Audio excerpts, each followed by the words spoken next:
Alright, mbaniriza mu program nze nga bwe ndaba akawungeza akolunako olwaleero mu ggwanga erya Uganda, Rwanda, Kenya saako n'eggwanga erya Tanzania, Congo kwali, South Sudan kwali, ne bannaffe bali aba Somalia. Bwe tugenda okutambula mpaka ssaawa 12 ez'akawungeza akolunako olwaleero kwe tujja okukwasiza abalala babenga bakwongerayo abawangalira amawanga ag'enjawulo ng'obudde bwa njawulo namwe tubaaniriza muyinza okubanga wamwe bwakakya abalala nga budde bwa ttuntu so nga ate abalala nga budde bwa mutumbi naye nga musazeewo okwekumira ku Doxa TV, Dream TV ne Impact FM. Mu ggwanga erya Uganda, Impact FM ogifuna mu bitundu eby'e Masaka, bitundu eby'e Mbale, bitundu eby'e n'okwetooloola regions ez'enjawulo ng'okozesa enkola bbiri. Enkola esooka ye y'ekibanja kye twagula ekiri ku internet okwo era tukisasulira obusuulu tubuwaayo tewali akikwatako www.imc.ug awamu ne ku nkola eya Doxa app. Doxa app ka app oba olina essimu zino ez'okuseereza ng'ogyeko zino neyange ne Mwami Museveni fe tukwata kano bakayita Call Me. Call Me kali made in Uganda. Era bwogenda n'okafuna mulangira kayono yatera okuwagira eby'e Uganda kakolo mika kano kalungi nedda nkulaga bulaze sikabu ojja kalaba nga tugenze wansi wali oyinza neno buy Uganda build Uganda kantonera munga Valentine Valentine yawedde nze ne Mwami Museveni tukwata kano kalungi nnyo kali medi wano koogera bulungi buli kimu kikola dobozi lyeri bakayita Call Me mpita nemwe abayina zino ennene bazisa busolo sheke olaba n'abasamize ennaku zino bakwata zi smartphone yajja makolo mulumba n'abalala mugenda mu nkola ne mugenda wali liwonoonyeza bo applications obwenjawulo n'oteekamu Doxa bw'oteekamu Impact FM ojajiwuliriza, Dream TV ogirabe, Doxa TV ogirabe, ne services endala oba products endala ze tulina nga Impact Media Consortium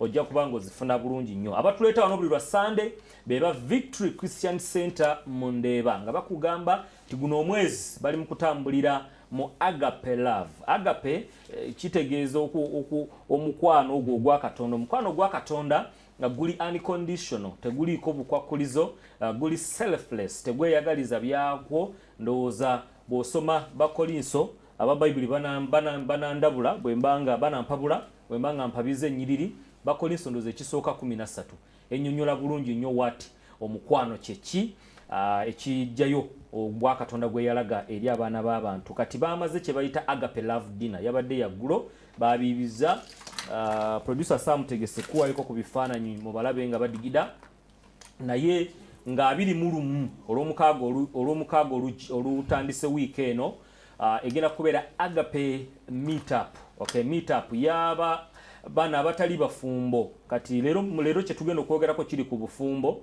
kakati mugenda tegeera abatali bafumbo ba unmarried waliwo ngami mbunga zisabusolo zisabusolo si mufumbo tewekanga tuli mufumbo ono singa program badde ya kunoonya badde ngenda kugamba onoonye naye ketali ya kunoonya jangu nga 21 jangu nga 21 tomanyo na meetinga ne munno abasamize bo tebawasa ndoza mu meet up temwetaaga kujja muwasa kale so nga 21 olw'omukaaga luno mube awasa wakizibu mube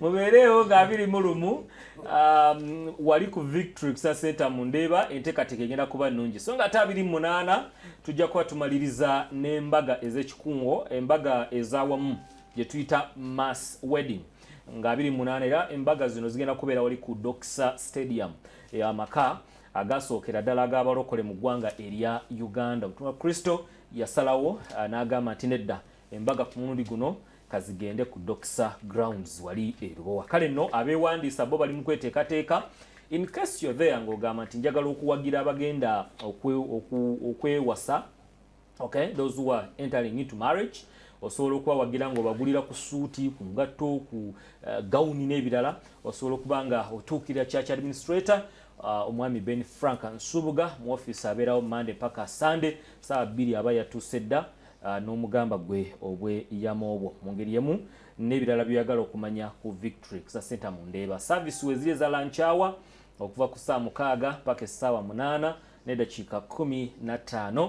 Ku Lwokusatu ejja kuba tutandika ebeera Wednesday high flyer service erimu ebintu bibiri erimu ebiwerako but ebikulu mulimu bwegulawo wabeerayo kusinza wali ku church so nga ate wano 12 mpaka emu waliwo youth with a purpose ate bwe tumala ne tuyoka tuyingira mu high flyer n'omutume wa Kristo ne ttiimu yonna gy'akola nayo. Okay, twateredde dda mulumba waali producer bamundage mu kamera abantu bano omwaka ogwedde baŋŋamba nti benyanjula mbengamba balaga sajja tubategeere ani ayogera. Mulumba yo yayambadde kawunda ng'eya Ruto president we Kenya yo yasooka yali mu kawunda suuti eyo addako ye munywanyi we Makolo era bala abatuula bombi Makolo yo ye musamize Mulumba mulokole Makolo musamize songa ate baddiriddwa Sheikh Abdul Zisabusolo Sejjange anoonya talina mukazi anoonya simanyi oba abakazi abasiraamu tebamulaba onamuwoowa oba oyagala wakuyisa mu ddirisa ojja muwoowa. Kale oyo ye Sheikh Abdul Zisabusolo Sejjange omusiraamuzi w'abafu yamanyi okuba ayina ojja mubuuza onaabimubuuza kasa mubeera mwenna yakola ki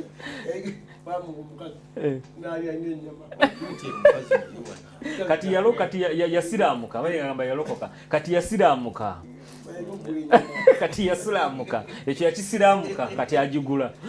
Okay, side eno producers zaka ku ludda luno olwa kono oba olwa left nayo nyanjula abaliyo. Chairman wa program yateredde dda omulangira Kaaya musajja Museveni Side yo yabadde atadde omukono waggulu ye chairman so nga ataddiddwa wakati omwogezi wa Allah Haj Twaha Lubowa oyo mwogezi wa Allah ate ekimuleeta wano kusokoola Allah so leero tugenda musokoola tutegeere Allah yalowooza ki ku by'obufumbo mu ngeri yemu ne owejjokolera bwe ntera okumuyita wano naye nga ye Sonko Charles musajja mu Katoliki. Bwe tutyo tuteredde olunaku olwaleero Sheikh Amani bw'anaaba tweyunzeeko tujja kubanga naye tumwanjula. Producer neyanzeege abatugoberera olunaku olwaleero tugitandise topic endala topic empya ey'omwezi guno ogwa Mukutula Nsanja omwezi ogwokubiri mu Ddaaza 2026 tugenda kuba twogera ku bufumbo kyetwasalawo okwogerako olwaleero ne Sunday eziddako zetugenda okubeera wano. Temwerabira nti bannaffe Abayisiraamu banaatera okuggulawo omwezi gwabwe ogw'okusiiba ate awo bajja kugobererwa bannaffe Abakatuliki ate olwo biyinza okwatagana ku luno Wednesday kubanga biyinza okukwatagana nga 19 eky'Abakatuliki n'Abasiraamu bwe nawulidde bagenda kukwatagana. Kale tujja kifunira egun tulabe Allah ku luno yeekubye nga bamala kulaba. Alright, nekyo eky'Abakatuliki kyo kyakutandika nga 19 kati awo tumalirize paka eri mu Pasika mu mwezi ogwokuna tujja kubanga byonna tubyogerako naye for now katukozese Sunday zino eziddiringana mu mwezi guno ogwa Mukutula Nsanja twogere ku bufumbo kyeki. Abakulu bano bonna bateredde era twagala kutandikira awo olunaku olwaleero wali producer ajja tuyamba ajja tuteerawo omulamwa gwaffe nti obufumbo kyeki. Okay, Makolo oli mulamu? Kale omuzindaalo bagukumpeere bampeere omuzindaalo Makolo atunnyonnyole kisooka mu busamize mukkiririza mu bufumbo nnyo kati obusamize bunnyonnyola butya obufumbo bufumbo kyeki kusinziira ku busamize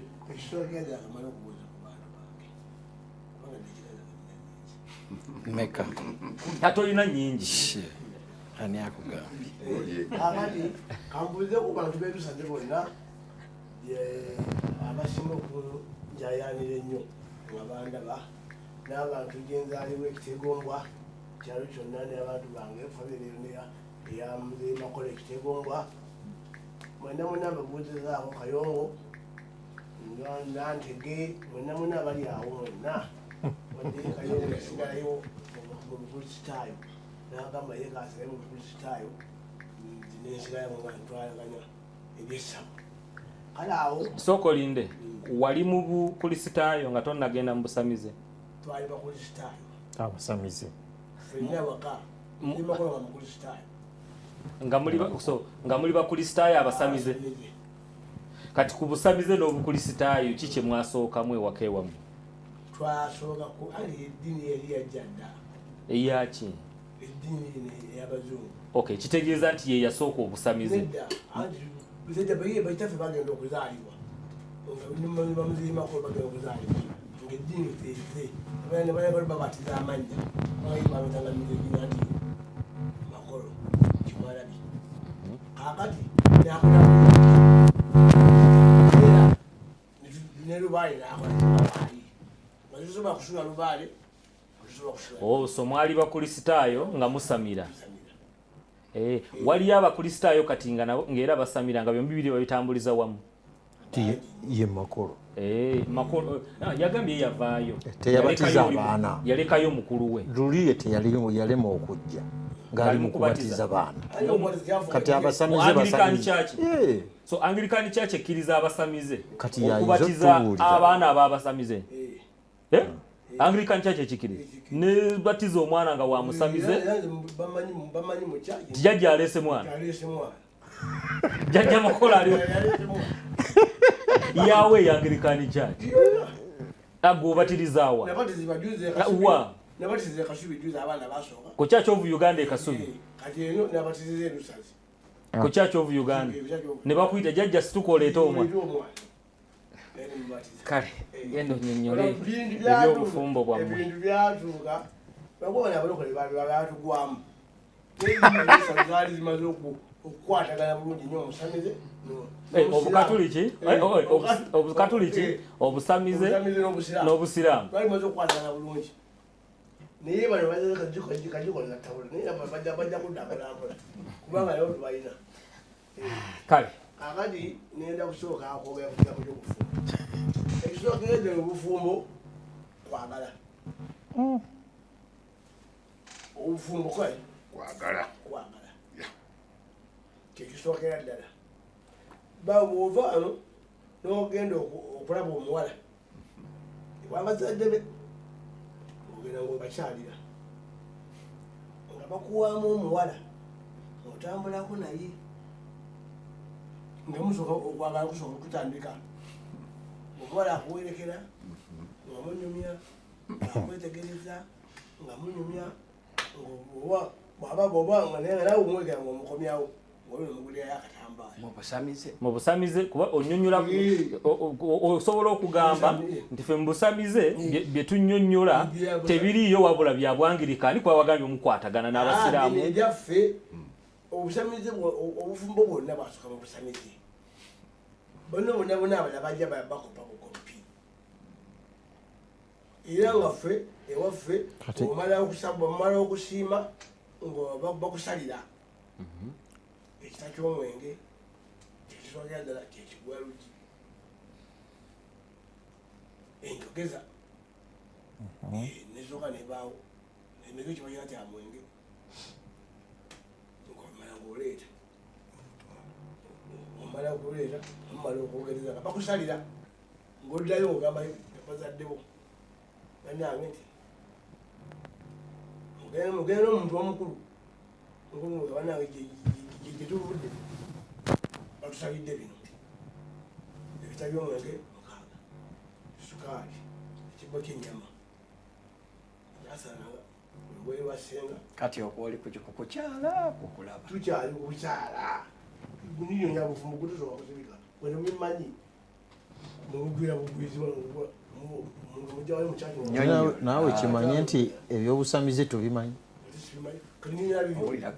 nti gwe genda mu maaso fe tujja kukukyalenjinga mpolampola oddayo ewaka ababuulira butaata bazaddebo bagenza okulaba omuwala omumala muleeta ki babasalira okusalidde omutwalo okusalidde ewasenga oluleesi obwo Buganda si busamize obuganda obusamize bwawulirawo soko muleka amaleyo kaya ajja kutereeza waliwo ekigambo ekingezingeze obukulu lwaki okozesa waaliwo kyoga kati mwakyusa waliwo ekigambo ekingeze obukulu nti bw'omala okusasula ebintu ebyabalya mmere ate olina okutwala mu ssabo olwoba ogenza wabalawo essabo naye nosasulayo ebyayo osasulangayo olubugo osasulanga ekita ky'omwenge tuteekayo embuzi mu ssabo nga wogenza nga wa mu ssabo osasula ebirungi ekyo osasula ebyabakulu ebyabazadde oba nosasula ebyaki ebyabajja bakuwa omuwala mu butongole nemugenda nemukola embaga yammwe abanga ya bugaali bulungi nnyo gaali nekakaaba okuvaayo n'emitala neyevuga ku kyalo makolo nze njagala nzija emabega ndi kubuuza kati mu busamize obufumbo mubutegeera mutya mubukola muteera kyekyo mutwategeereka lwaki odda mabega omuntu olina okumugirayo nti obufumbo tebutandise leero obufumbo ogula mukazi nakumwagala omukazi bwoba tomuguze tabeera wuwo so mu busamize obufumbo kitegeeza ye musajja okugula omukazi webale nnyo ate namwagala okay namugula ate kati ekiri kyobadde onnyonnyola yengula otula nti otwanguyiriza yengula kugula mukazi ate n'omukola ate n'omwagala n'omukazi nakwagala obune butambula era newene bwomugula onomusaako mukwano sebo njagala point of information njagala owa information makolo omusamize ebyo byonna byannyonnyodde bya kalica ya Buganda.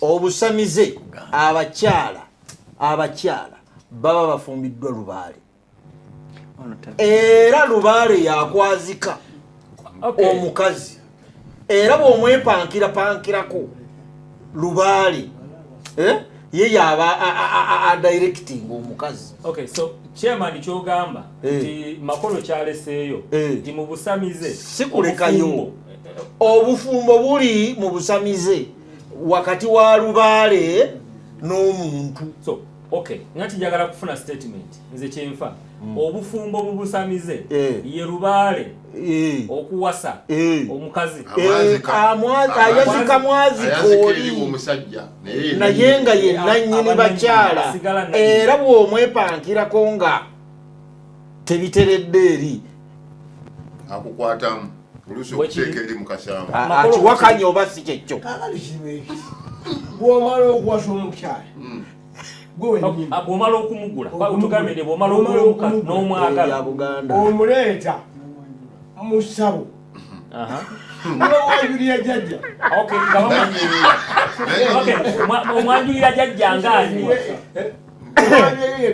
jjajja yani mu kiti ekyo muyelubaali nimumwanjulira jjajja omukongozi ono omugole gwe yakoze ki gwe yasiimye era namuwala ani aba yasiimye omukongozi bayinza obutakusiimi lubaala ayinza gati simwagala singa omutwala ewa jjajja ono omukongozi ewa jjajja lubaale n'amugaana tasobola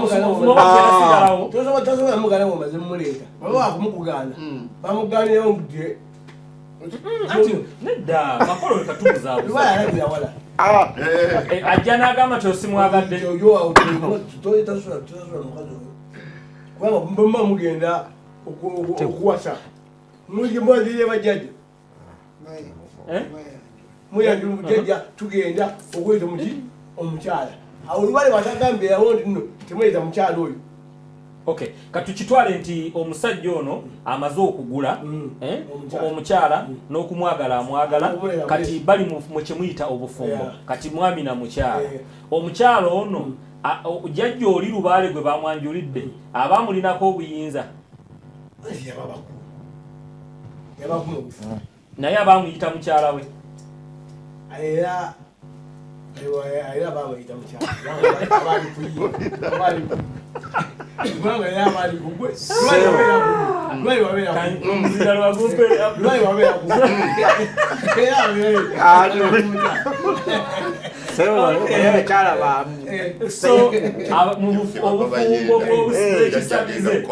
omukyala agabanibwa ne Lubaale.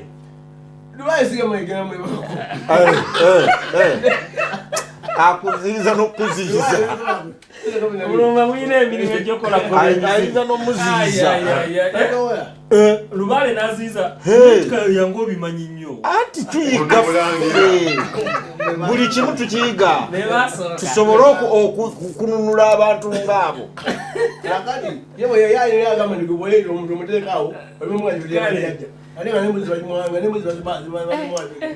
omuzina lukwe muliraanwawo kubanga muli kyekimu ono weeno tandikira ku weeno ate obusiraamu kale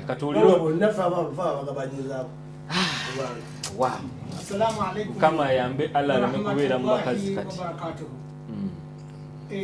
abasiraamu ffenna Katonda baana batuusiza kubanga olwaleero ebadde mawuledi okuggulawo omwezi gwa Ramadhaani ekyaddondo okwaniriza omwezi gwa Ramadhaani. Kakati abasiraamu entanda gye bakutereezezza okiwulidde soko kitereeze ati kitereeze omwezi gwa Ramadhaani ogwaniriza n'okusiiba. Kakati abasiraamu mwenna entanda gye mbasibirira okwenenya n'okwetondera Mukama Katonda mu mwezi ogw'ekisiibo omulamwa gwayo swala. Eswala mwe muli okwegayirira, mwe muli okwenenya, mwe muli okwetoowaza. Kasawo n'asaala eswala buli lunaku eswala n'ogisaala kubanga omwezi gwa Ramadhaani guli wakati wo ne Katonda wo, guli wakati wo ne Katonda wo, ate mwezi gwa Katonda. N'olwekyo eswala ate nayo eri wakati wo ne Katonda wo. N'olwekyo eswala bunaakwata eswala okwegayirira kwonna bye tusaba nga tusaala biri mu mwezi gwa Ramadhaani kubanga tusonyiyibwa. Naye abasiraamu mwenna mufube nnyo oba mugende bawalimu babasomese ekitundu kya tahiyaatu ekisembayo. Nkiddamu abasomese nnyo ekitundu kya tahiyaatu ekisembayo kyekirimu okwegayirira okwa buli ngeri. Mbabbirako ekyama ekikulu okusonyiwa ekibi kyokola mu kyama ne mu lwatu.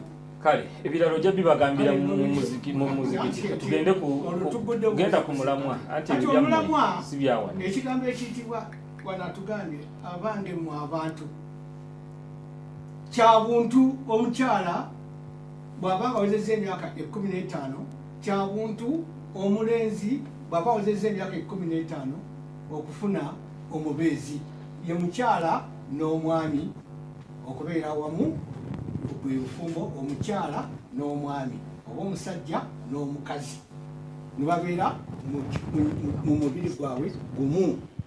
Naye ng'obufumbo obwo bugazi kubanga osooka okwagala n'osooka n'osiima munno ate abedda aba abakadde baffe bwe batusiimiranga. Naye kakati ennaku zino omwana omulenzi asiima omuwala ow'epayida ate n'onakanya omuwala n'asiima omulenzi ow'ekabula mayitu. Kakati abo ne bajja nga bali mu true love, babeera mu true love. Kakati true love eyo bwe muva naye nga eddiini tennabona kubikolako banga kya buntu ya ayuhannaasu abange mu abantu.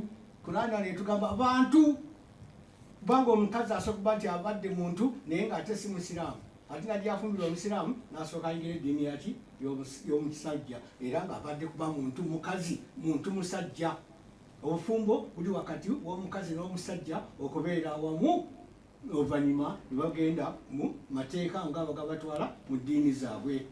Kaakati nti omusajja asobola okuba nti nawe omusajja tafumbirwa mukazi nti alokoke awase omukazi omulokole. Ate ono omusajja omukyala asobola okuba nga abadde mukristaayo ali najja afumbirwa omusajja nga musiraamu, omukyala nakkiriza okusiramuka n'aba ng'ayingira eddiini y'obusiraamu. Kaakati obufumbo kya butonde eri wakati w'omukazi n'omusajja naye nga kiva mahubbu okwagalana. Singa baba tebagenze nga bw'ogambye mu mateeka eri basobola okuba nga bafumbo kwoga ekitandikira ku babiri. Kati kiba kitya eri ekyo gamba masina sulusa wa ruba oba omu oba babiri oba basatu oba bana. Eyo tuba tetugenze ddala ate tuba tugenze mu fikihi muamalat au ibadat. Eba fikihi muamalat ekyo kigatta fikihi ebyenzikiriza ne fikihi y'amateeka. Bikwatiramu amateeka n'enzikiriza. Fikihi eyo ebigatta obufumbo bugatta amateeka g'enzikiriza n'amateeka Onyonyola ki? Okitegedde kyebuuziza. Biri wakati w'omusajja n'omwami okwagalana. Ati nenkubuuza bo bano ababiri b'oyogeddeko beeyagadde. Ogambye nti kitandikira ku mulenzi ng'atuusizza oga emyaka 15 mu busiraamu ne mu Uganda bajja kuba ku b'emiggo n'omwana nga wa 15 ne beeyagala oba bakadde bwe kati kyakyukamu bakadde baabwe baali babaagalira era naye kaakati omwana omulenzi emyaka 3 ne 15 gyamala dda bamaze n'okuzaala mulala Ssaalongo ate agenda kwanjula Nnaalongo. Kati Muhammad Aisha gwe yatwala nga tawezezza 15 nakyo kyogereko tugenda tuukayo wamazisa busolo kyetwagala okumanya tulabayo akaana tokolindeko jangu eno oli mulumba muleke jangu eno bannanga ani atakudde zisa busolo tusirikirire empola jangu eno zisa busolo ate Muhammad teyawasiza mu busiraamu obwo bukazi tokolindeko wama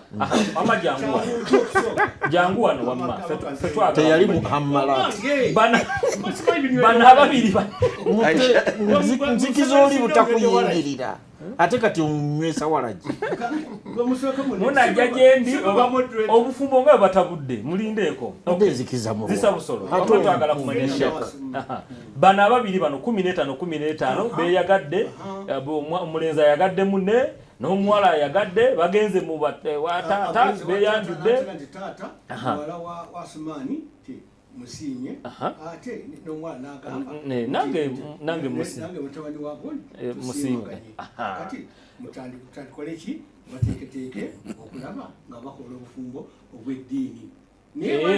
Kati bwe batakola bwa ddiini tebasobola kuba abafumbo mu busiraamu obutali mu fikihi imarati oba nkola ey'ennakale ey'eddiini obuteeba obufumbo obutali bwannika obutalimu busiraamu materi munyo nemera mu kyabusiraamu matiri munyo kye kimbusiraamu obufumbo obw'eddiini obufumbo obutukuvu okiwulidde nze kyempulidde nze njagala kutegera waddala obusiraamu kyebukkiriza kyenjagala okutegeera nti gwogamba obufumbo obutali bwa ddiini eyo nga ya busiraamu teba bufumbo obufumbo obutali nga buyise mu shariya oba mu nkola teba bufumbo oba eba nakali laavu eba file aji bakumpeera omuzindaalo obufumbo kyeki musiraamu naagambye kasaabeerawo obufumbo nga tebugenze mu ddiini teba bufumbo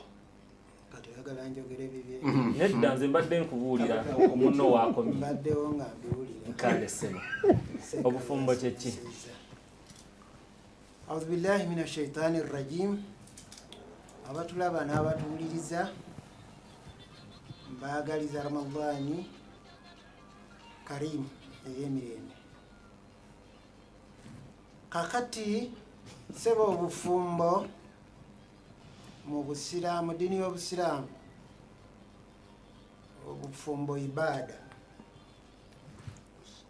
kusinza. Obusiraamu butugamba nti obufumbo kusinza. Era Nabi Muhammad sallallahu alaihi wasallam yatugamba nti ebintu bisatu tobirindirizanga bwe biba bikusanze nga oli mutereevu. Ekisooka, omuntu bw'afa mumuziikirewo, essola bw'etuuka gisaalirewo, n'oyo atuuse okufumbirwa oba okuwasa afumbirwe oba awase. Obufumbo obutuufu bwe baba bazadde okuwa omukazi ne batabawoowa, kasita bazadde b'omuwala bakkiriza nti omwana twala, omukazi aba mubuuza saba amahare. Era Nabi Muhammad sallallahu alaihi wasallam yagamba nti obufumbo mahare. Kasita omukazi agasaba biwedde. Ate ffe ng'Abasiraamu abagundiivu tugalya n'ebbanja. Kazi nimugamba nti waayo amahale g'osabye teziriiwo kati n'azikuwa. Kasita akkiriza nga kiwedde, naye okubeera nti obufumbo obwo obutukudde, oba olina okugenda n'oyita omuwalimu, ne wabaawo n'abajulizi babiri ne babawoowa, otwala mukyalawo. Naye bazadde baba bakukkiriza, oyo omukyala aba mutuufu nnyo, naye muba temunnafuna muwalimu, mutandika obufumbo bwammwe. Ndowooza bimaze ekivudde bulungi, naye kati kali katereze ak'okutukuza. Olinga agamba nti abazadde bebakuwa buba tebutukudde wadde bamukuwadde. Kyandibadde kirungi buli kyetukola tukipresenting nga Jjajja Makolo bw'agambye nti bw'amala okuwasa ositula omukazi n'omutwala eri emmandwa. Kati naffe ng'Abasiraamu bwe mmala okuwasa nsitula omukazi ne mutwala eri Allah subhanahu wa ta'ala. Ndowooza kitegeerekesa.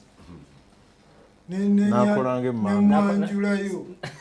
Anti jjukira ono ye gy'amwanjula afuuka wuwe n'oli abawa naye abawa Allah. Era y'abamukuwadde. Obwannannyini bw'ono ku mukazi gwayanjuddeyo twagala kakasa ne Allah naye bw'akitwala, kubanga ono ye asobola n'omukireyininga era bonna bamubeerako babiri, wadde Makolo y'abaamuwasizza ne Allah naye bwe kiba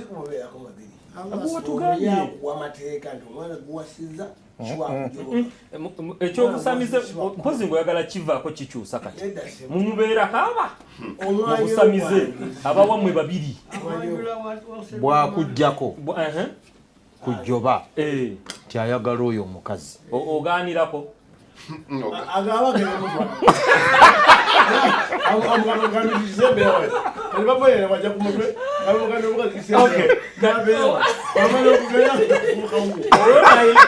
omusamize alina n'obuyinza obukugamba vaako ne Allah bwakola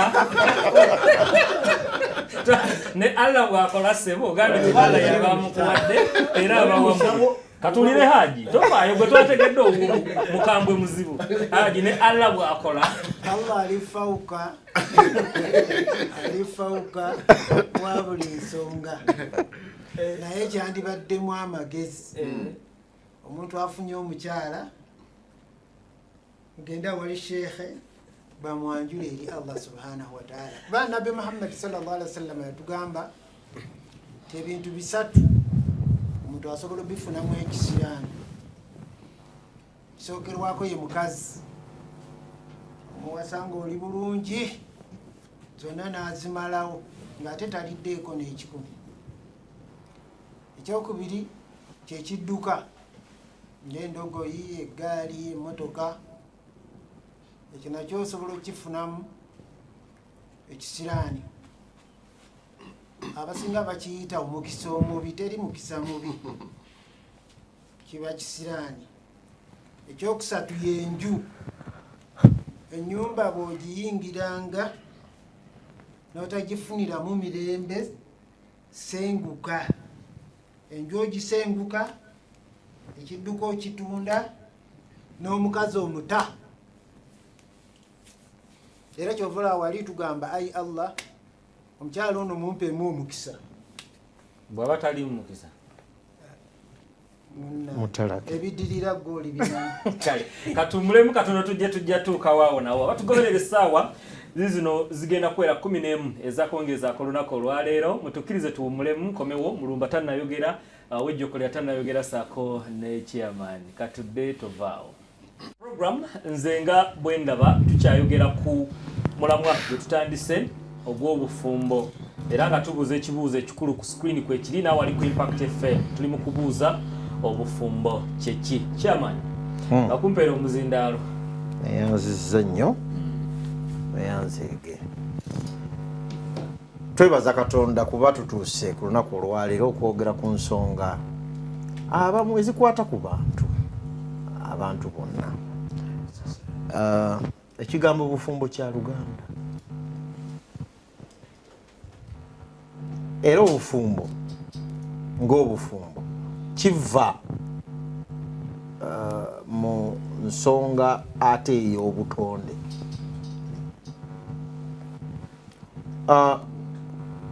Obutonde bwaffe omuntu bwe yatondebwa yalaba nga alina Katonda yalaba kusinziira mu byawandiikibwa tulaga nti Katonda yalaba nga si kirungi okuba omuntu yekka n'ateekawo omubeezi amusaanira. Naye nga papasi ki ey'omuntu kufuga biki ebirala byonna eby'omu nsi kusinziira mu lubereberye.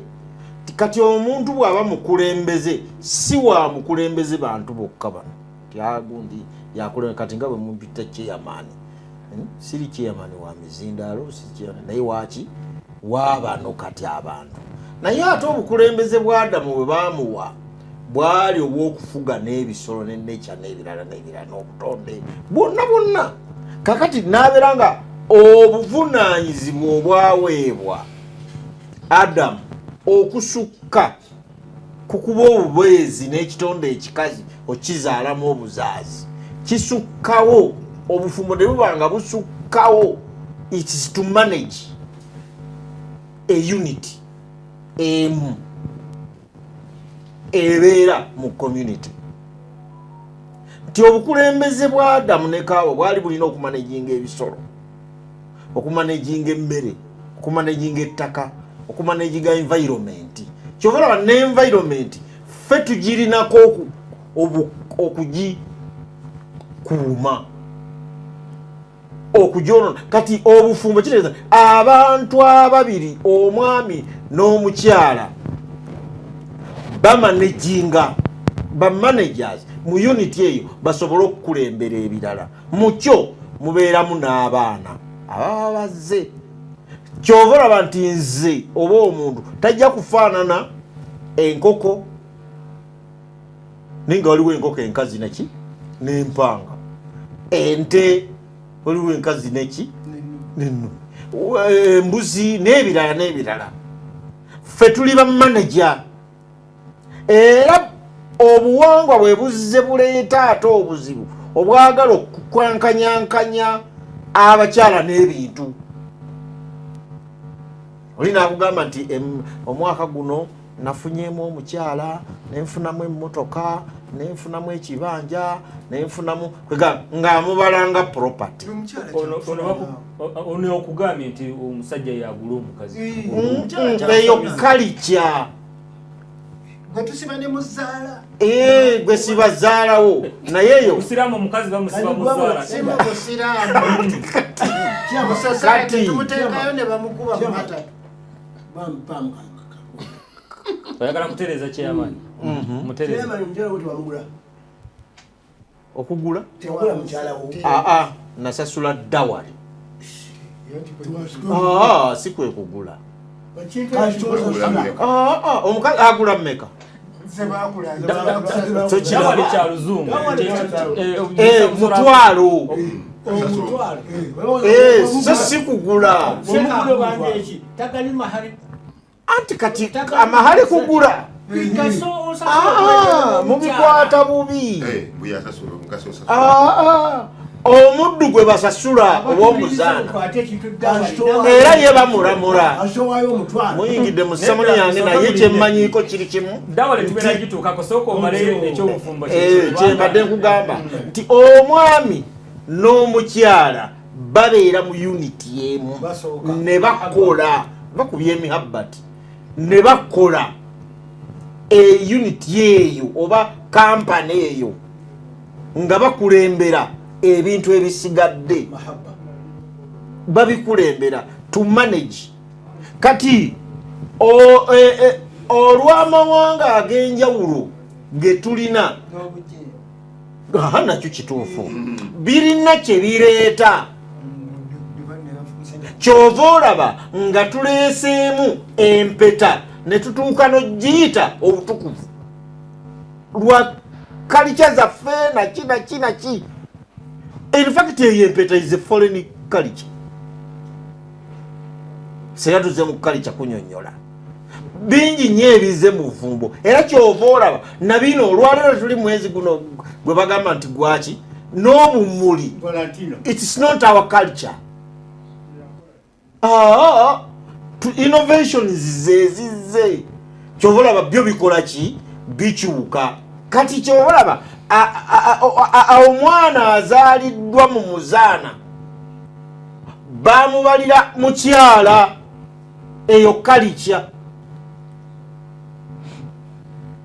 okitegedde olwekyo naye nga initially kyetuyita obufumbo mwami na mukyala ng'era bo bamanejinga era bateeseza wamu era omwami bwasobya n'omukyala abasobezza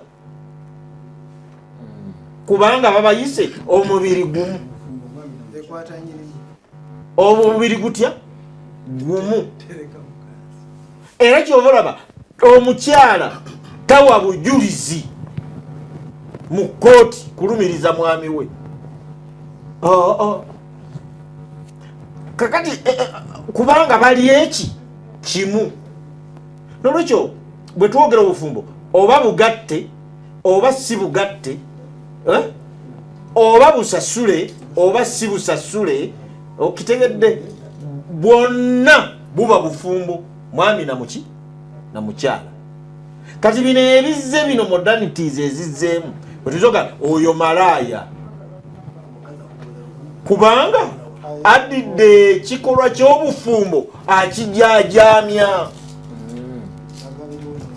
antuulira sheeka sijjukidde kujajamya so atandika okukola ki totegedde gwe totegedde yagadde obategeeze so abalala ne batuuka okugamba nti badeni ne bagijja tebamanyi nti badeni ey'okugamba nti omwami ya supportinga kino buli kimu agissa ku mwami okugwa kwe kwaleeta obuzibu naye nga omwami n'omukyala balina kuteezeza wamu ne bakola kujjuza kati naawe kitereeze kubanga bano onoomu yayawukanye ku munne aji yatugambye nti ne bw'obanga togenze kutukuza nga kyeyayise okutukuza aliwa anti ntosokolinde Atofaayo nzija. Ye Haji yagambye nti mukasa family kuwa omukyalo oyo ng'omusajja. Fumbo obeera watugambye tunyonyola obuwangwa. Nedda nzija. Kati ono ye yagambye nti bw'obanga togenze eri kufuna hole matrimonial nga bwe yagiyise obutebuba bufumbo kati bo ne baawukana newamu bwe kiri mu bu7 kakati ngamba tudde mu kuyigiriza kubanga wambuziza what is marriage anti okimaze kakati tuvuddeyo anti kati kitegeeza mwami Karoli amala okudefininga marriage okujjawo nga bonna tebagenda kuddamu kudefininga marriage kubanga awo tulyoke tuyigirize doctrine kubanze nina mukulu mulanzi nina obulikonda bungi SDA bweteekamu okutereeza abafumbo baayo kakati okujjako ntandika okuyigiriza obu7 ku marriage soko we mulumbo muzindalo twaba tugambye tukome ku what is marriage ofumbo kye kimulumba mulokole mbukunyonyodde mu bulokole ofumbo kye kimulumba ate omubuziza kyanjawulo mu bulokole mulokole anti ayogeranga mulokole lwaki oyogeddanga mu 7 nedda watubuziza what is marriage soko linde marriage kye ki mu 7 kyonyonde ebyanjawulo Omu7 sidde era gwe bwolaba uliza mbuza ekibuuzo chairman wa program nga mu7 sidde era nga gwe bwolaba obufumbo kyeki kinyonyodde okay kale wakyonyonyodde katukomaawo mulumba ekibuuzo kikyo ku screen kyekino kyendaba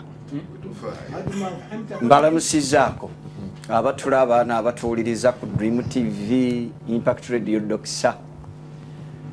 Abantu mwenna gye musinzira otuwuliriza ku Lwasa Mayinja Impact Radio mbalamusizaako mwenna akawungezi k'olunaku lwa leero ne mbaagaliza okutuyigamu mu puroguramu yaffe eno nze nga bwe ndaba twogera ku bufumbo. Ndowooza bukyanga mbeera mu puroguramu eno emyaka giigino gitambudde gikunuukiriza 8 giri mu 10 ng'ogyeko Kaaya Kaasangwawo ne Sonko ne Zisa Busolo ono be bansooka mu puroguramu eno ne Haji. Guno gwe mulamwa ogukyasinze mu miramwa gyonna gye tuzze tuteesaako okubanga guli very sensitive. Era ngenda kuguteesaako n'obwegendereza nze nga bwe ndaba. Era ansi eyange ku kibuuzo eyinza okuwuniikiriza pano gye ntudde nayo n'abatuluuliriza naye ate nga kyekituufu oluvannyuma bajja kunneegattako. Obufumbo kyeki mu bulokole? Ngenda kusinzira mu byawandiikibwa. Obufumbo kyekitanda ekibeerako abantu ababiri, omwami n'omukyala, nga si musajja na musajja munne oba mukazi ku mukazi munne. Kyekitanda ekibeerako abantu ababiri, omusajja n'omukazi abakkiriziddwa ababavunaanyizibwako nti bateekeddwa okubeera bombi. Bwe bufumbo ewaffe mu bulokole. Kibuuzo nkisse. Era ndeeta olunyiriri luno mu Bayibuli olukakasa kye njogedde. Luberyeberye essula eya 24 ennyiriri ziwerako naye nja zijabulajabula. Ewaawo mu pana eno abateesa baffe batukoze bulungi, batuyigiriza era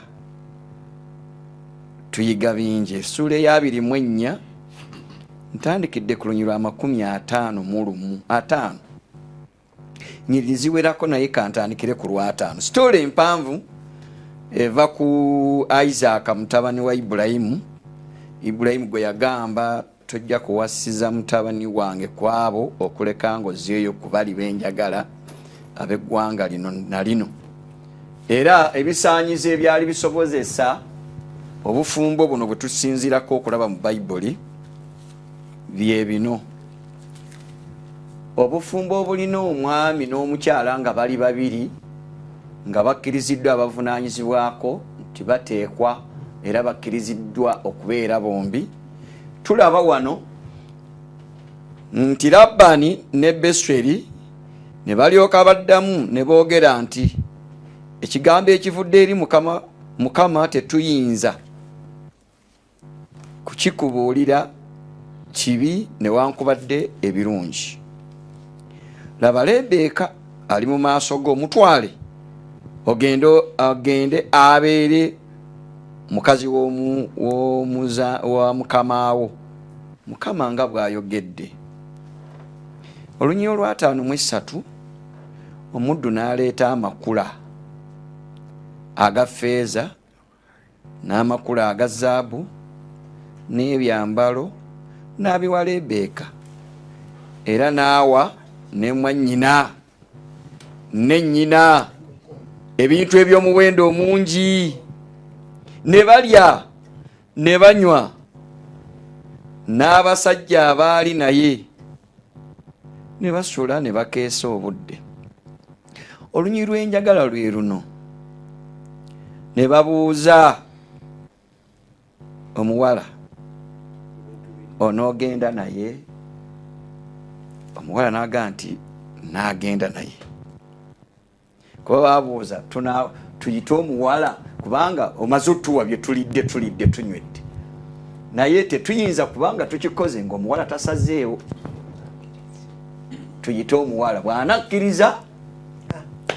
Ne bayita omuwala olunyiri olwa 57 58 ne bayita Lebbeeka ne bamugamba nti onoogenda n'omusajja ono? Nayogera nti naagenda. Halas. Kaakati bino bye twongerako byaffe nga abakkiriza kye bayita ekirayiro okukakasa mu ndagaano yaffe. Naye okuva ku lubereberye Katonda yagatta, kanisa tegatta. Kanisa kyekola kiri kimu. Kanisa esabira abafumbo ababiri abakakasiddwa Katonda n'abazadde abavunaanyizibwa ku muwala n'omulenzi. Kanisa kyekola kwe kusaba omukisa ogwo n'okukuba ekirayiro. Bebulani essuula ey'omukaaga olunyiri lwa 9 olunyiri lwa 16 luga nti Katonda kyeyava ateeka wakati wammwe ekirayiro kyekikakasiza ddala. Kati fo kakasa nti Nakafeero ye muka Lubowa.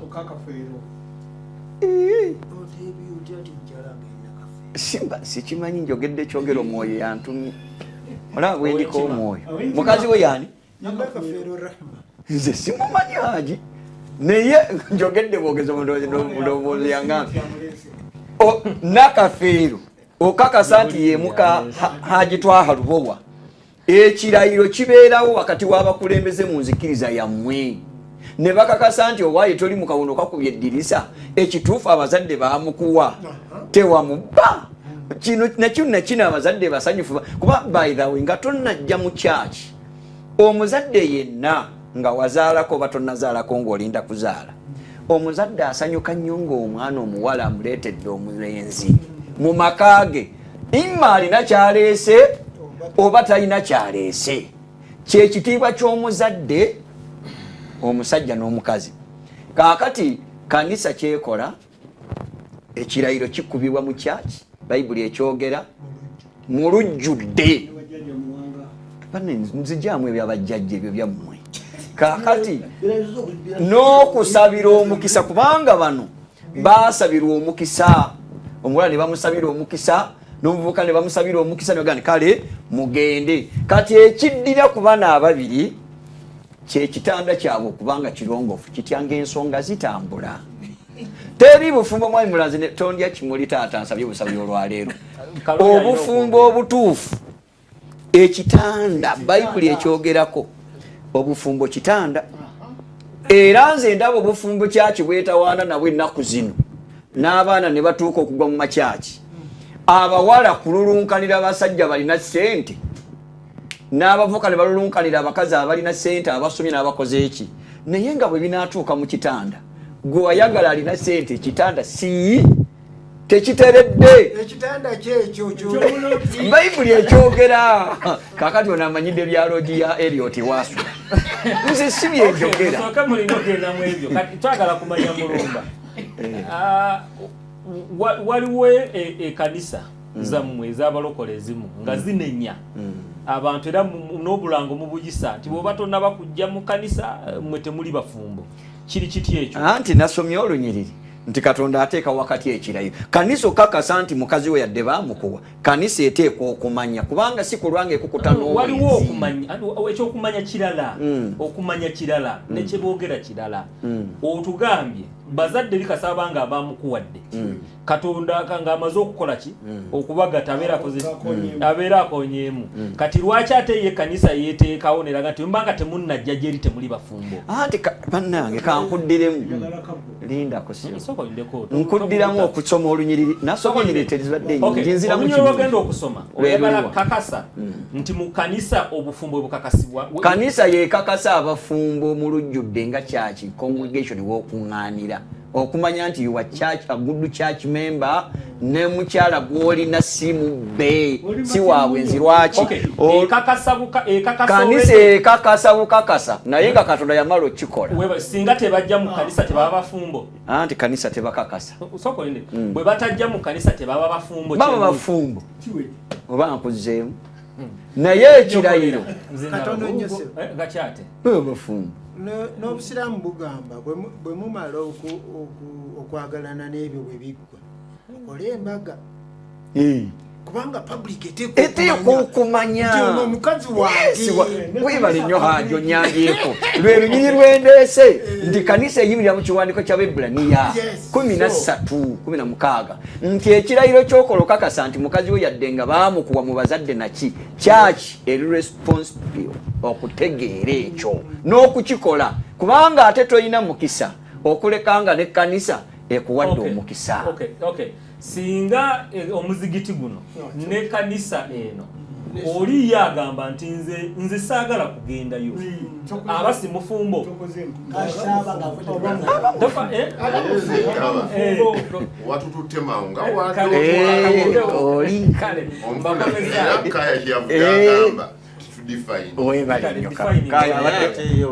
kaya abadde mutuufu anti abatajja kunnyola banange mumpe ku kadde kange basebo ne banyabo eno yendaba yange omanyi babuuza nti gwolaba otya nze nga bwendaba eno pulezidenti agenda natugamba ndiwo omukatoliki naye mulimu engeri bbiri ze ngenda okwenyoleramu mu ndaba yange kubanga February 17 1879 obukatoliki ne bulinnya wano mu mwezi guno naye abantu baali bafumbirigano nga muno mwali temuliimu ddiini kyokka bannaffe Abanglikani baali baatuuka mu 7 naye kikolaba nti kati Abakatoliki mu katigole mwenyonyolera bayingira wano 1879 February oba giringa myaka 14 tugenda ku celebrating awo so kiraba nti kati njanjogere ku bufumbo kyeki nga omukatoliki naye ate waliwo n'engeri y'eddiini nga tennaba kujja ekyo nakyo kinkwata kandi nenja nesingana nti kubanga eddiini eno bwe njja ninyonyola ng'omukatoliki ate nja kweyambisa ekitabo ekyandeeterwa ba brother Amansi Mapeera ninja kutuuka kati nzi kubanga nkwata Bible so kati bwemanga nesigama ku kitabo obufumbo kyeki obufumbo nteekateeka ya Katonda era yakola entereeza eri omusajja n'omukazi bw'amala okubateekawo nabawo obuvunaanyizibwa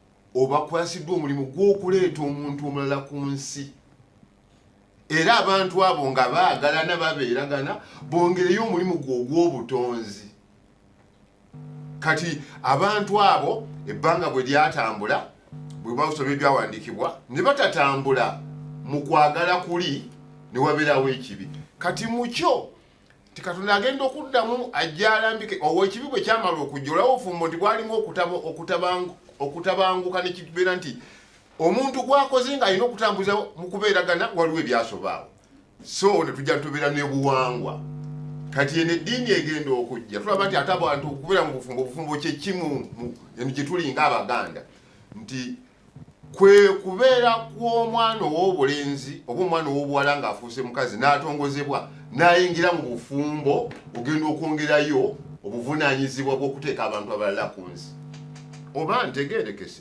oli kyeyayise nti otya okubanga otongozeddwa mu buvunaanyizibwa obwo nga oyise mu miki mu mitendera egy'empisa eyo eggwanga eryo n'engeri zaabwe naye ng'oyisewo mu butongole kaakati kino kyobadde obuuza kigenda okujja nze wange wenkirindiridde nti bwaba waliwo obutukuvu waliwo obulingeri ki naye nze mu bufunze nti yenteekateeka ya Katonda gye yakola nga ya musajja na mukazi okuleeta omuntu omulala ku nsi naye ng'abantu abo baagala nteekateeka ate entereza nga musajja na muki na mukazi periyodi kyange kiwedde okay owejjokolera nga kati gwe kantandike naawe kuba gwasembye kati tugende ku ddaala eriddako munyinyonyodde obufumbo kati mutunnyonnyole n'enfumbirwa kati mu bukatuliki era nga gwe gwolaba enfumbirwa yammwe eri etya kwa Katonda aga nti enteekateeka ya Katonda atya neyanziza kakati ekimu enfumbizo oba nfumbirwa kyekyo process tugenze kati ku process kakati kansome mu byawandiikibwa kati wano Katonda ayogera onfuna atya kyava ayogera wano mu kirabo ekyampeebwa kwe neesigama kati butunuulira mu ntandikwa mu lubereberye essula ya 2 olunyi lwa 22 awo Katonda neyeebasa omusajja otulo tungi n'amuggyamu olubiriizi n'ajjuzaamu ennyama mu kifo kyalwo olubiriizi olwo lwajje mu musajja n'alukoleramu mukazi we n'amumuleetera omusajja n'agamba nti ddala ddala ono ye muntu munnange ly'eggumba erivudde mu magumba gange gwe mubiri oguvudde mu mubiri gwange anayitibwanga mukazi kubanga ajjiddwa mu musajja omusajja kyanaavanga aleka kitaawe ne nnyina ne yeegatta ne mukazi we ne baba omubiri gumu omuntu omu omusajja n'omukazi bombi nga bali bwereere naye tebaakwatibwe nga nsonyi ntegeerekese eyo yengeri bwe butambula ndowooza oli kyeyakoonyeeko omulokole kyayise ekiki ekitanda nti mu ngeri eyo ekikolwa ekyo ekikolebwa okutambuza obuvunaanyizibwa bw'okuteeka omuntu omulamuzi kyova olaba si maddu ga mubiri n'owulira ng'oyakanga boolaba abantu bwe bagenda nti kati waliwo ebizimbe ebifofufu ebyo abantu gye bagenda ne bagwira abantu mu maddu oteekwa kubanga weeteeseteese n'ova n'eka ng'olese kitaawo n'ennyoko n'oyingira mu buvunaanyizibwa obuntu obulala osobole okwongera omulimu gwa Katonda kati obufumbo buvunaanyizibwa kyova olaba nti tojja genda kufuna mwana w'abandi ng'ate olowooza kumulekaawo oba kuwulekera muwala nti omwala n'abonaabona n'olubuto so ng'ate omwana mubufuna bameka babiri olw'ensonga eyo nti obuvunaanyizibwa obwo bw'oba oyingiddemu obeera mu ngeri ntongole nga nteeketeeke oba kyobuza nkize amakolo temuyina process waginyonyodde eyamwe wanyonyodde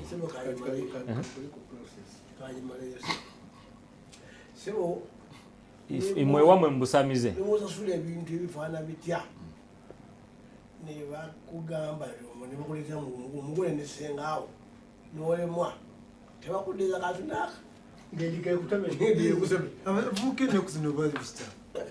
ngende kasendige benge kusomeddebakwata mukazi bwabwe ani ayogera nti endiga ntomere senga yayogera ategeera atya ange ajja n'omukazi ajja n'omugole nasulawo wansi nasulawo lunaku lwaba ne balukuwa nebagwa n'olwokubiri ennaku ennungi bakonkonere azitolemwa tuddamu kubanja katona kale ye process process y'obusamize senga ayina okugenderako tujja kugendako katono kyensooka kwekalakata singa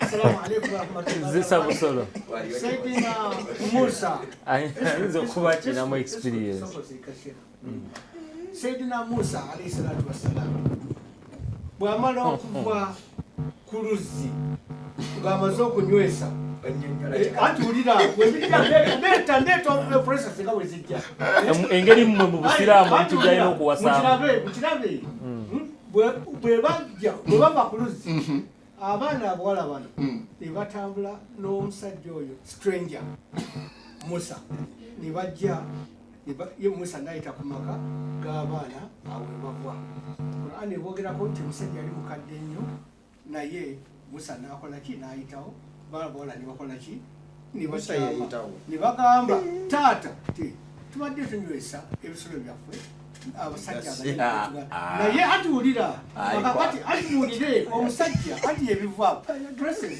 ze bagamba toseka tuyamboddemu ekibuuzo kakati musooke mudde kakati omuwala n'agamba kitaawe nti taata ntuuse okufumbirwa naye omusajja oyo ati the process eyasematimba process by process kakati omuwala naye biriwa eno kulani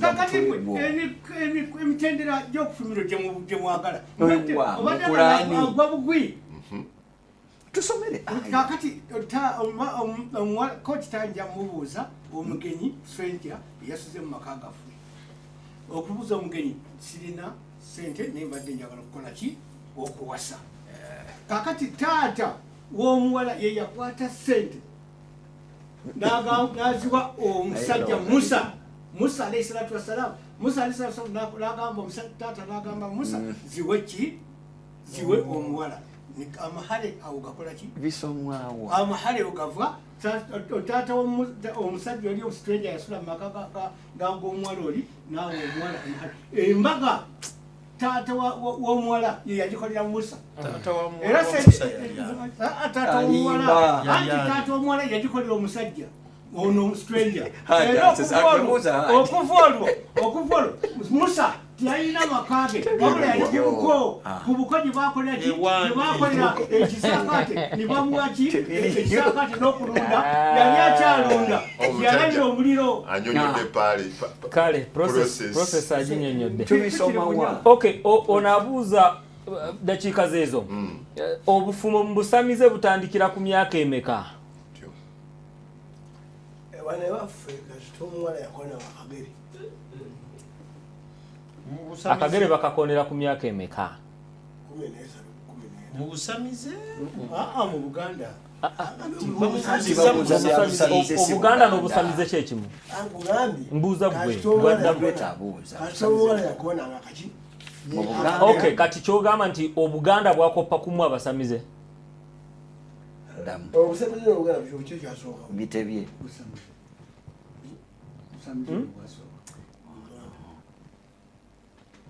so kati obusamize bukoppa ku Buganda byotugamba ani mugambye ombuuziza obwo kibuzo kigambe kitya balibolaga ku myaka endeka twamanyanga myaka twamanyanga omuwala akonya akaki yekonya akagere omuwala agabwa atuuse okuzaala obuganda nga bagamba omulenzi wani mulenzi wagundi ajatwala omuwala yebale nnyo okunyonyola kati atunyonyola obusamize buli obuganda atunyonyoddemu olwo obusamize n'obuganda kiki sokolinde makolo mpuliriza kambuuza ekibuuzo ng'owulira bulungi obuganda n'obusamize kyebimu enjuba tombuuza kibuuzo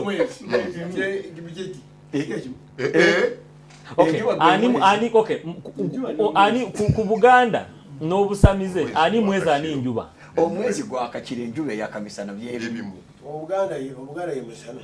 otyo gwakami kati tewali njawulo birina enjawulo birina enjawulo kati ddamu ekyoli naye begamba oddangamu omusirusiru ngaki ng'obusirusiru bwe bwe buli Kakali ye boli.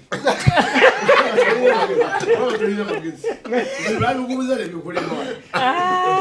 Oli amuuziza emyaka emeka. mu mu busamize busamize otugambye 13 si kyekyo ogambye 13 Omuwala oba ndiza Oba ku kumi. 14 oba myaka oba ku 13. Gwaji kwenye nundi yabye nyodde nnyo obuganda dibasino kwaje. Kubeka kitabu busamize omuwala akona akati. okay Akagere. ekibuuzo ekirala mbuuza abali ku pano omwana omuwala bw'asiima omusajja ng'omuwala yasiimye n'awasa omusajja nabo babufumbo bwakkiriza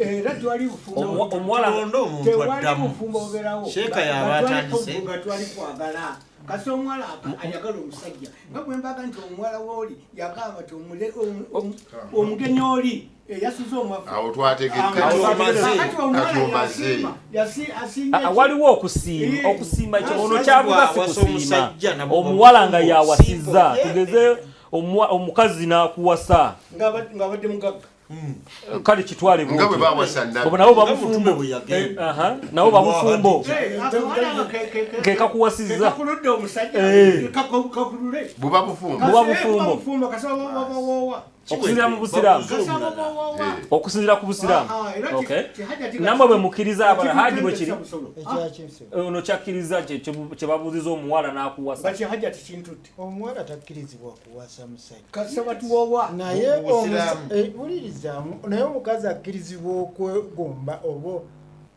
okusiima omusajja nga nabbi muhammadi omukyala we ye yamwegomba omukazi ani yawasa ku n'amusaba genda ogambe muhammadi ayampase tekitegeeza nti ate ono yeyawasa oli ate nga yewono kakati ate nga ali mu mali oli anti wuliriza mukadde wange ezo ekalica eya Afrika Bungereza Amerika abasajja be bawasa mu buyindi bakazi bawasa era be basasula ebintu omutwalo kati kidipendinga ku kalica naye kisigala ekyobufu bukiri omwami n'omukyala ababiri naye okuwasa ne kalica ya bayibuli yamwe nakyo bwe kiri kyo kiti era yekyava bwe kiri ng'omukazi era bayibuli egamba ono olunyiriro yasomye ani aleka kitaawe nennyina omusajja neyeetaba naani ne mukazi we kati kyo bayibuli kyeragira naye anti sebo kanyonyolemu katono eno ekibi bwe kyamala okujja katonda ng'asala omusango obuvunaanyizibwa yabulekera omusajja era n'agamba bw'oba osomye olunyiriri lwakumeka wano lugamba nti n'agamba omukazi nti n'okwongerako nakwongerako olulumi ng'oli mu lubuto omukazi asajja n'akufuga kyokka newankubadde kiri bwe kityo oneegombwanga balo naye omusajja anakufuganga kyova olaba nti omusajja yakola ki yalengera era ekyogamuyika nti alengera omukazi aba alaba ekintu kiki kirungi kati omukazi ayinza okuba nga yeegomba nnyo naye kiri ekyokuŋŋa nti nkulavinga nkutwala bibize luvannyuma ng'olubagere nga mu bayindi bwe biri naye wano mu nkola Katonda ekyo yali yateekateeka nti omusajja yalina obuvunaanyizibwa obusukumye ku bw'omukazi yanyongereko ku kya Sonko nga bw'ayogedde ng'asinziira mu byawandiikibwa olunyiriri luno luli mu ngero essuula ey'18 olunyiriri lwa 22 bwe tuddayo kye bayita okuwasa mu nkola y'obwakatonda omukazi si yalaba olunyiriri lugamba bwe luti olwa 22 alaba omukazi okumufumbirwa alaba kirungi era afuna okuganja eri Mukama enkola entuufu omusajja yalaba omukazi ng'omukazi wakumufumbirwa ng'omukazi yateeka omukazi yafumbirwa anti nze nkuddira alaba omukazi ng'omukazi oyo wakumufumbirwa ani afumbirwa munne omukazi yafumbirwa nze waawa someyo oluzungu olaba kiri emirundi ebiri mu buwangwa bw'abazungu kati katulabe oli bw'aba akusimba akaweta agamba atya will you marry me kati omusajja yakola marriage omusajja you get married kati n'olunyi lugambye eki marry kuwasa kufumbirwa omusajja yafumbirwa kati yafumbirwa omukazi ekitawanya Oluganda olulimi waliwo olulimi kiri ku lumi naye ono kyabuuza ye ali kutunulya biri byonna bye mwogedde nti kati bajje bansasule ewa nti kati ng'omulangira kaaya nti taata wange bamusasule ajjeyo omukazi nga yasasudde ewaabwe w'abakaaya bamugjeyo ekyo si kya Bayibuli mu buwangwa gye tujja katonda we yebikkulira ku bufumbo kubanga tukijja mu Bayudaaya obukristaayo ne bujja kati kiruka kijjeno naye mu Bayindi era mwami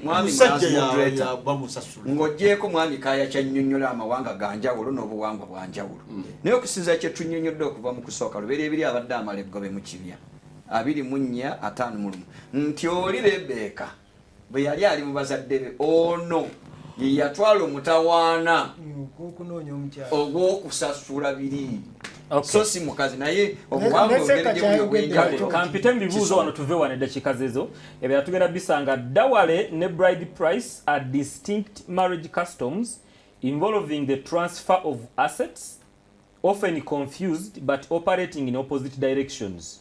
Bride price is paid by the groom or his family. Bride price ekimu Luganda mu Buganda kiwandiise omutwalo simanyi mawanga malala to the bride's family eriyo omugole while dowry ebeera property money or assets given by the bride's family to the groom or the new couple. Ndowooza kino bakikola nnyo eri mwankole kasaba babawa naddira mu ebintu bingi n'akuwa ne mugenda mutandika obuvunaanyizibwa kati wano omusajja yatwala ate kati kyava kyali nti nno abakadde ekika kikwata ebintu byonna olwaleero kiri ku musajja eri gyeotusomedde mu lubereberya 24 ebintu byonna taddaata yonna Isaaka yagiwaayo ekibuuzo kiri kino mwabasoma Bayibuli mulangira kayanzivuunulire nnyambeko Oluganda lutereere. Are we supposed to get a partner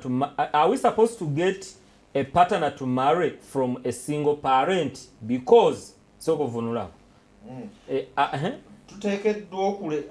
tetuteekeddwa kufuna mukyala ava eri parent omuzadde omu kubanga luberebe because Genesis 2:24 says a man to marry must come from a family of a father and mother living together. Kubanga lubereberye 2:20 egambye nti omuntu alina okuva mu bufumbo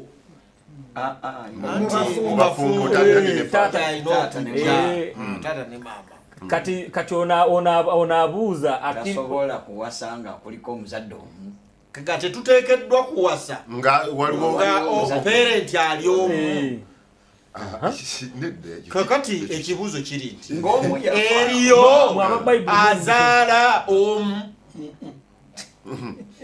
gali singo bwati n'azaala Yesu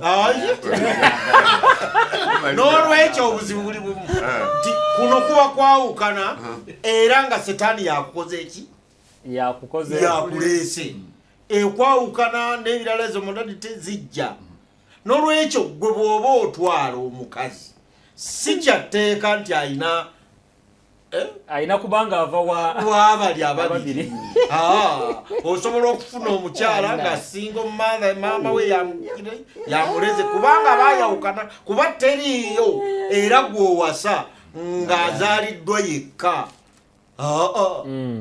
era abaliko omwami naki ne kitaawe kubanga bino ebya single mother ejukamba bulireko nakimu olwo lukwesikwesi lw'abasigazi nze ndi maama ne taata nze maama nze taata nze maama nze taata ebyo omukazi taba bibiri era maama era kitaawe w'omwana gyali gwe gw'omwekuliza abamu n'okufa kubafa bufiira ne bw'aba yafa tuteekawo omusingi webale nnyo n'olwekyo teriyo single mother ng'ayatadde buzaazi yeka akuzizza weewaawo balina ebizibu byabwe mu psychology omwana oyo bw'omumanya nti owasizza avudde wa muntu omu olina obukodyo bungi bulala obumubeeza omukulu ono kyagamba eno mu busiraamu tulina abazaana be baleeta mu ntalo be baafuna kati omusajja ono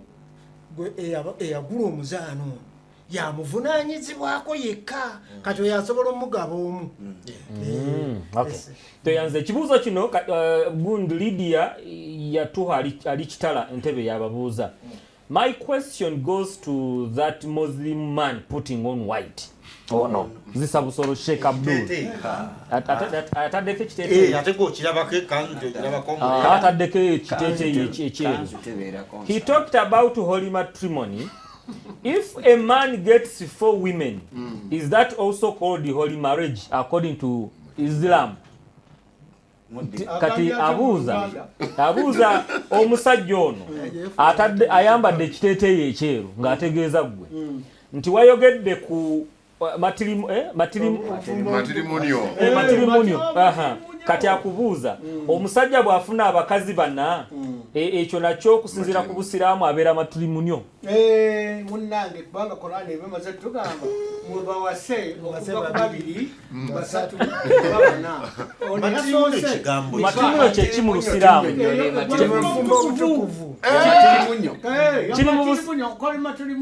Kiri mu busiraamu ekyo. Matirimunio kye bufumbo obutukuvu.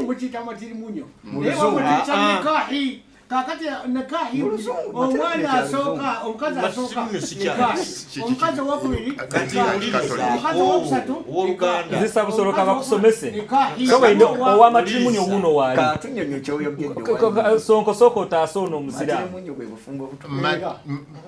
Matrimony kitegeeza oyingidde mu bufumbo obuli mu mateeka nga Katonda bw'akola kibwayagala. Kati Katonda waffe ayagala omukyala atya omusiraamu yawo matirimunio buli buna kati olwo bakoperi ne babyeteekako ate kati kyenjagala ategeere mu busiraamu tebalina saakalamentu ate saakalamentu kabonera akalabika akategeeza kya Katonda kitakola ki temuyina ate kati osinza businza tefule kitikusinza sakalamento ibada nedda kati ate gwe njagala ategeere matirimunio kitegeeza akabonera akalabika akategeeza ekisa kya Katonda kitakola ki era kati ate mmwe wammwe kusinza sebo ate mwami Mulanzi mukadde wa chairman agenda okwogera bano baleme tuwudiisa bano balina kwaya waka si bufumbo kati kwaya ya maloboozi ana besi aluto soprano netena mwe yayisa Kasifa ne Zubeda ne Gundi kati si matirimunio ekyo bakiwandiikawo kati kwaya atugamba basatu bana kwadde wa bakiwandiikawo mulumbi katuliziganye tulina obufumbo kusinza nga bwe baagala. Katonda yatugamba tusinza atya yekka era tuba tugendayo linda muba musinza olonga muvunama tulina edduwa gye tusabaoyingire fine kakati bwe kuba bwe kutyo okusinza kwabwe tusinza Katonda atya omu era okusinza Katonda omu n'akabonera ak'omunda akatalabika ekyo kyetugambye kyogaye matirimunio etuukirira ng'olina omukyalo omu nga bw'olina okusinza Katonda atya omu bw'otandika owokubiri omukyala olwo ogenze ku Katonda eyo omulala. ndowoozayo endowooza yo yakusuula busuuzi nenedda sewo Era Bayibuli egamba yatondera ki omutwe gwo kireke soma Malaki bannabbi Malaki 2:14 soma ne Marko 11 Mateo 11 yagamba nti lwaki nabaga nti bwali bukakanyavu bwa miki Bwa mitima gy'abantu. naye olubereberye kyali kitya gyetulaga mwami ono chairman abalina abakyala ababiri basatu bana bali ku Katonda mulala bakatonda bangi buli Eh, mukyala ne katonda moderator owulira bw'omusamize ye talina komo moderator gyetulaga tetulina kibuuzo kitubuuza tuwase bameka lwaki Gyekiri. tukira gyekiri biwedde kigenda kujja tulinde nze nange kyakusinza Ekibuuzo ekisembayo oba bw'obeera ku mukyalo owokubiri owokutatu osinza oba Katonda. tokyali mu kuibaada kyekyasula Solomoni kyekyasula Sulemaani n'asamira era teri yasamya omukyala omusajja alina abakyala kale kambuuze ekisembayo wano katono.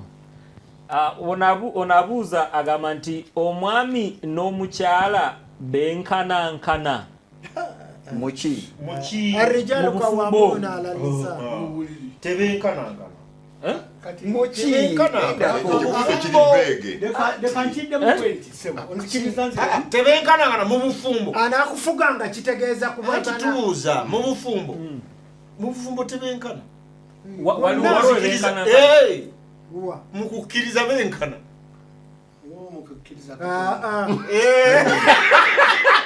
nabbi agambye abakazi bakendeevu b'amagezi ziba zibeera embuzi webale nnyo abakazi okukkiriza kwe tekusobola nakwenkana kwa musajja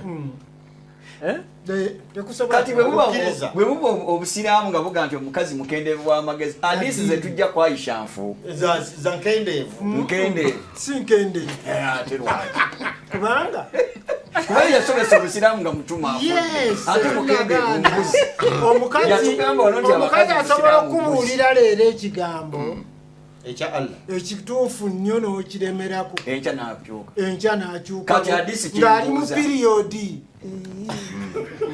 era kyebava tebavuga nnyonyi z'abasaabaze babagaana okuzivuga lwakubanga omukyala Allah yakyogera nga lwakulaba obwongo ennyonyi bukendeera Allah yakyogera lwakumanya nti balivuga ennyonyi Allah ye yakyogera oba balibeera muheezi Muhammad yayogera ekyobutali kati Muhammad yalaba okusinga Allah yagamba nti kyabasomesa mu kitwale nga kyani ye abakimuwadde naye lindako Gwe tomanyi bwe nze nga yabasomesa moderator kusinga anaatera Allah. okutusiibula omukazi bw'agenda mu nsonga n'akendeera amagezi hadisi ki Aisha zeyayogera ng'ali mu nsonga nga nkendeevu tewali yateyayogera ng'ali mu nsonga mumanya mutya kubanga yakitugamba kubanze nina gye yalembeka ebbakuli wansi ng'alwadde mu muzikiti hadisi yagamba 11 Sahih Buhari emugikkiriza eyo eriko enfuufu Tujja kutandikira awo. Mubeere bulungi. Mweraba.